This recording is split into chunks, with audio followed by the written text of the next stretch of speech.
never could forget you, but black and white make a mess when it turned to gray. Sunlight keeps sweeping across the window. Rewind to the time when we were so close. Got me longing for yesterday. But Lord, you know me so well. I can be a little punk sometimes, but don't leave me alone. Bust down the door to my heart like it's your home. Don't need no keys, I'm on my knees, begging you please. I gotta settle this thing once and for all. You got my heart, my soul, you can have it all. I'm on my knees, begging you please, Lord, don't leave me alone.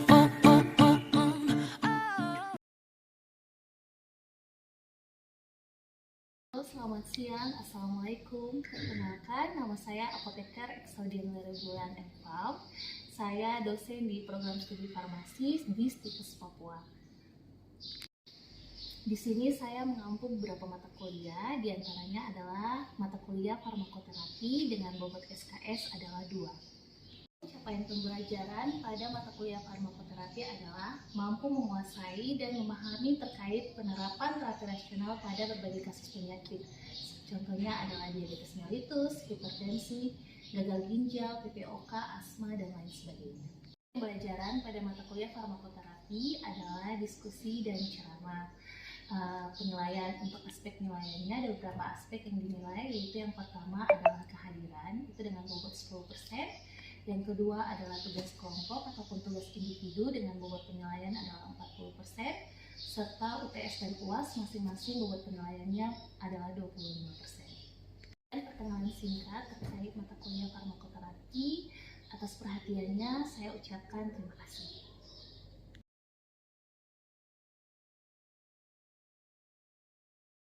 Oke, baik.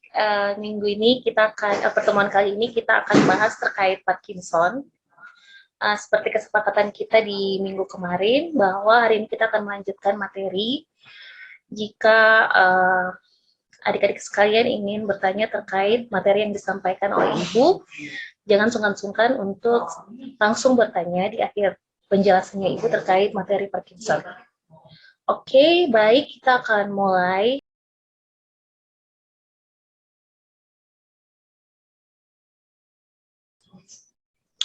Oke, Parkinson ini pertama kali ditemukan oleh Dr. James Parkinson pada tahun 1817. Beliau ini menangani kasus pasien yang mengalami shaking palsy. Nah, shaking palsy ini gambaran gejala klinisnya adalah gemetar, kekakuan, bradykinesia, dan instabilitas postural. Jadi pada penyakit Parkinson ini merupakan proses degeneratif yang melibatkan neuron dopaminergic dalam substansi nigra. Nah, apa sih itu substansi nigra? Substansi nigra itu merupakan daerah ganglia basalis yang memproduksi dan menyimpan neurotransmitter dopamin. Nah, daerah ini dia memainkan peran yang penting dalam sistem ekstrakramidal yang mengandalkan postur tubuh dan koordinasi gerak motorik. Nah, berdasarkan epidemiologinya, penyakit Parkinson ini merupakan penyakit yang menempati peringkat ke-12 di dunia, dan sedangkan di Asia menempati peringkat ke-5 pada tahun 2002 ya. Nah, untuk gejalanya yang muncul ini dapat muncul pada usia berapapun, dan onset muncul gejalanya ini itu pada usia 60 tahun, dan jarang ditemukan pada usia kurang dari 30 tahun. Nah, untuk penyakit Parkinson sendiri, semakin bertambah usia, faktor risikonya akan semakin tinggi. Nah, untuk etiologinya sendiri, penyakit Parkinson ini, etiologinya itu terjadinya sel-sel otak itu rusak, tepatnya di substansi nigra. Nah, substansi nigra ini adalah suatu kelompok sel yang mengatur gerakan-gerakan yang tidak dikehendaki atau involuntary. Nah, akibatnya pada penderita yang menderita penyakit Parkinson, ini mereka tidak bisa mengatur atau menahan gerakan-gerakan yang tidak disadarinya. Nah, apa sih faktor resiko dari penyakit Parkinson? Yang pertama itu adalah usia, seperti yang telah dijelaskan sebelumnya bahwa Parkinson ini menyerang pada usia 60 tahun dan sangat minim terkena pada penderita yang kurang dari 30 tahun. Terus yang kedua adalah jenis kelamin, yang ketiga riwayat keluarga, yang keempat etnik, yang kelima faktor risikonya adalah peningkatan berat badan di usia pertengahan, yang keenam paparan toksin, serta yang terakhir adalah genetik. Oke, apa sih patofisiologi dari penyakit Parkinson itu? Nah, penyakit Parkinson itu berhubungan dengan syaraf dopaminergik. Nah, syaraf dopaminergik ini terpigmentasi di sistem saraf pusat di otak. Nah, syaraf dopaminergik ini dia mempengaruhi atau merupakan degenerasi nukleus di sejumlah sel yang memproduksi dopamin. Nah, syaraf dopaminergik ini mengatur keseimbangan sirkuit dan motor ekstrapiramidal atau mengatur gerakan di otak. Nah, syaraf dopaminergik ini memproduksi dopamin. Nah, bisa dibayangkan kalau misalnya dopamin ini habis, sistem saraf motorik tidak dapat mengontrol gerakan dan koordinasi. Nah, perlu diingat bahwa dopamin ini merupakan neurotransmitter yang menstimulasi neuron motorik. Oke, selanjutnya ini adalah patofisiologi lanjutan dari Parkinson. Nah, penurunan dopamin akibat kematian neuron di substansi nigra pas kompakta itu sebesar 45% per dekade pada orang normal. Nah, gejala Parkinson akan muncul ketika kadar dopamin di striata berkurang sekitar 80%.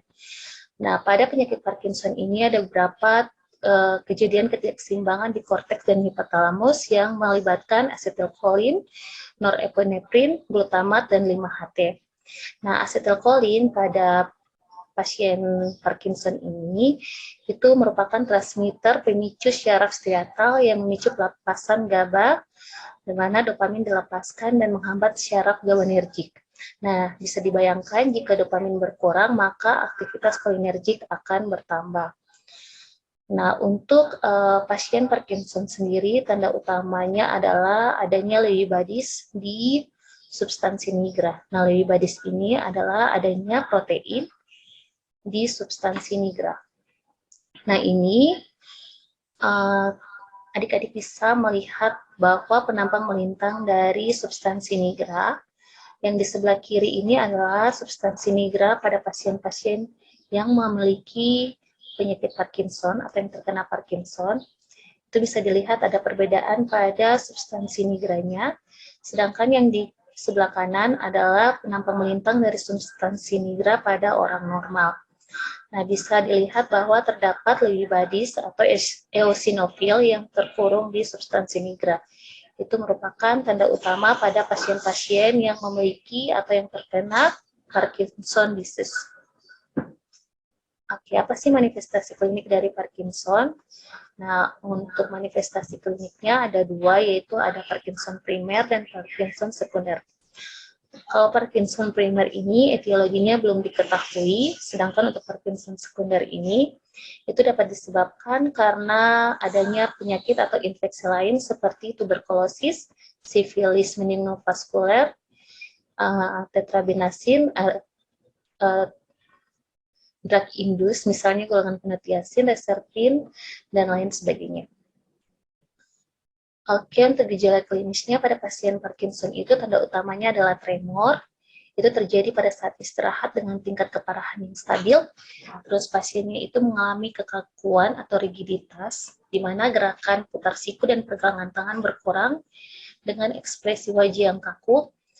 Dan yang selanjutnya adalah kelemahan gerakan, di mana terjadi akinesia dan bradykinesia, sehingga pasien punya langkah itu pendek, lambaian tangan berkurang, dan terjadi ketidakseimbangan tubuh, sehingga menyebabkan pasien sering terjatuh.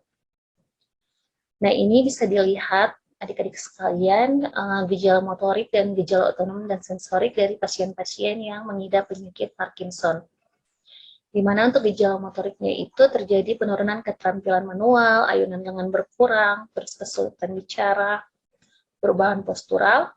Sedangkan gejala otonom dan sensorik pada pasien Parkinson disease itu terjadi konstipasi, keringat berlebihan, gangguan penciuman, nyeri, dan gangguan kandung kemih dan sphincter anus. Selanjutnya, nah ini bisa dilihat, ini adalah perubahan status mental dari pasien-pasien yang terkena Parkinson. Jadi pasien-pasien yang terkena Parkinson ini biasanya untuk status mentalnya mereka bisa dalam keadaan bingung, demensia atau penurunan daya ingat, depresi, gangguan tidur, ansietas, apatis, dan lain sebagainya. Nah, untuk mengukur seberapa parahnya penyakit Parkinson yang diderita oleh seseorang, biasanya menggunakan skala Hon dan Yard. Ini ada stek-steknya, ada stek yang 0 itu tidak ada tanda-tanda penyakit, stek 1, stek 1,5, stek 2 itu bisa dilihat, untuk menentukan stek-steknya bisa dilihat dari tanda-tanda penyakit yang diderita oleh pasien Parkinson. Nah, untuk tata laksana terapi pasien Parkinson disease, ini untuk tujuan terapinya itu meningkatkan kemampuan motorik dan non-motorik. Ini tujuannya untuk meningkatkan lifestyle dari si pasiennya.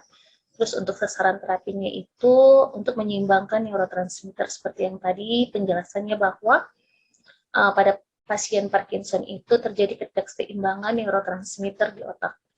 Jadi tujuannya untuk sasaran terapinya itu untuk memperbaiki keseimbangan antara aktivitas dopamin dan asetilkolin dan mencegah terjadinya degeneratif syaraf.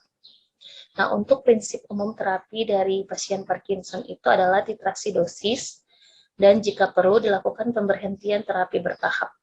Dan untuk strategi terapinya adalah mengaktifkan reseptor dopamin atau meningkatkan ketersediaan dopamin pada tempat aksinya di reseptor pascasinaptik dan atau menekan aksi kolinergik. Oke, selanjutnya adalah terapi non-farmakologi untuk pasien Parkinson disease. Itu adalah yang pertama adalah edukasi atau terapi fisik, olahraga, dan pemberian nutrisi. Yang kedua, pembedahan, dan yang ketiga adalah terapi suportif dengan pemberian antioksidan dosis tinggi. Misalnya vitamin E, tocopherol, dan yang bersifat neuroprotektif. Nah, untuk terapi farmakologi ada beberapa obat yang akan diberikan untuk menangani pasien-pasien dengan Parkinson disease. Yang pertama adalah levodopa, carbidopa, agonis dopamin, inhibitor MAOB dan COMT, antikolinergik seperti trihexyphenidyl dan amantadin. Nah, ini adalah mekanisme kerja dari obat-obat untuk pasien Parkinson.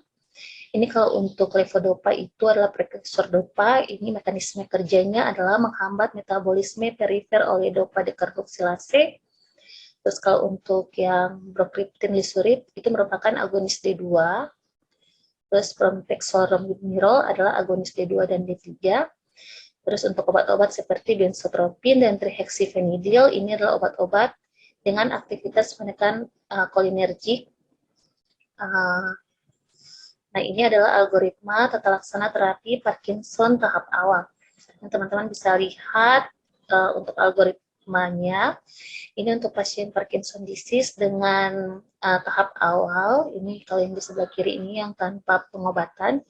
Ini bisa disupport dengan terapi-terapi non-farmakologi seperti perbaikan nutrisi dan olahraga. Kalau yang di sebelahnya ini, kalau misalnya diterapi untuk usianya 60 tahun itu bisa menggunakan carbidopa, dopamin. Terus kalau misalnya disertai dengan tremor, bisa ditambah dengan amantadin dan antikolinergik. Sedangkan kalau pada pasien-pasien yang lebih dari 60 tahun, dan fungsinya itu tidak stabil, bisa ditambahkan atau diberikan terapi carbidopa atau levodopa, amantadin ataupun dopamin antagonis. Setelah itu nanti dilihat lagi terapinya, dimonitoring. Kalau misalnya terapinya dievaluasi lagi, kalau misalnya tidak ada perubahan, maka bisa ditingkatkan dosis dari terapi-terapi yang sebelumnya telah diberikan. Nah, ini adalah contoh obat-obat yang biasanya digunakan pada pasien Parkinson disease. Ini ada nama generiknya, terus ada dosisnya, dan dosis yang diberikan pada pasien-pasien Parkinson. Oke, untuk yang Parkinson disease, untuk evaluasi terapinya itu yang pertama adalah penilaian aktivitas hidup pasien sehari-hari, gangguan kecemasan, depresi yang mungkin terjadi. Nah, jika pasien sering terjatuh, maka ketahuilah penyebabnya karena jatuh atau penyebab lain seperti efek samping dari obat, seperti pusing dan hipotensi ortostatik. Nah, oke, mungkin itu penjelasan dari saya terkait Parkinson disease. Jika adik-adik punya pertanyaan terkait Parkinson, mungkin jangan segan-segan untuk langsung bertanya kepada Ibu. Oke, baik. Terima kasih. Mungkin sekian pertemuan kita di saat siang hari ini. Sampai ketemu di pertemuan selanjutnya. Selamat sore semuanya.